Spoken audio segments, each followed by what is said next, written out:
Oh my, it would have to be my father. It was coming up on St. Patrick's Day, and we are Irish.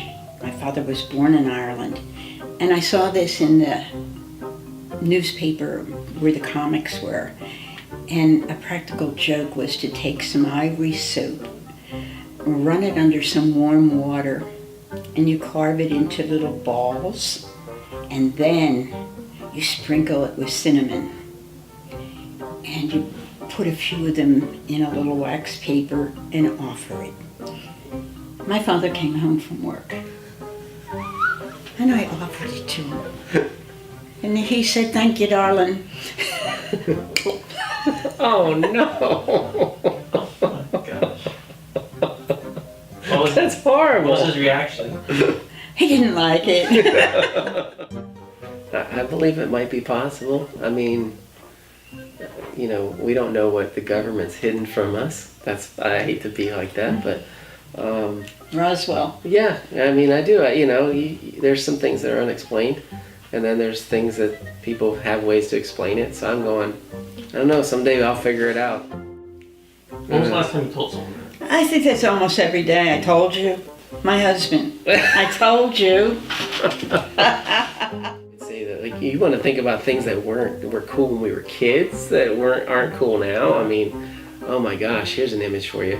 Z Cavarici parachute pants. Oh my God, I saw a pair in a movie the other day, and I just died laughing. And I'm thinking, God, I remember how bad I wanted those when I was a kid. That's a good one. Did you wear them? No, we never had the money for those. That was a lot of money for them. Bela Lugosi used to be the most scariest of all. And then, of course, we all watched Frankenstein.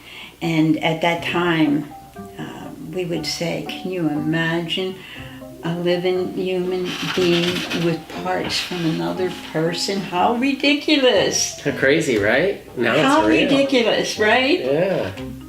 So there you go. Bela Lugosi's Frankenstein. Yeah. What about you? My first, honestly, was Jaws. Yeah, and I had moved down here in Florida. I was a little kid, and my parents wouldn't let me watch it, so I snuck back out, and I peeked over the chair and watched it, and was terrified. You're such a child. You're young. I guess so. I was terrified though of getting in the water for like months. Yeah. That was gonna be my next question. Because Jaws was just gonna Forget like. Jaws. What about alligators, huh? Alligators don't. You know, it's funny because none of it bothers me now. So it's. I stepped on alligators when I was a kid, and things like that when I was in the water, and I grew up on the Peace River and stepped on a log, I thought, and it swam away. It kind of got me out of the water pretty quick. Yeah, I'd be right beside it. I think I walked on water that moment.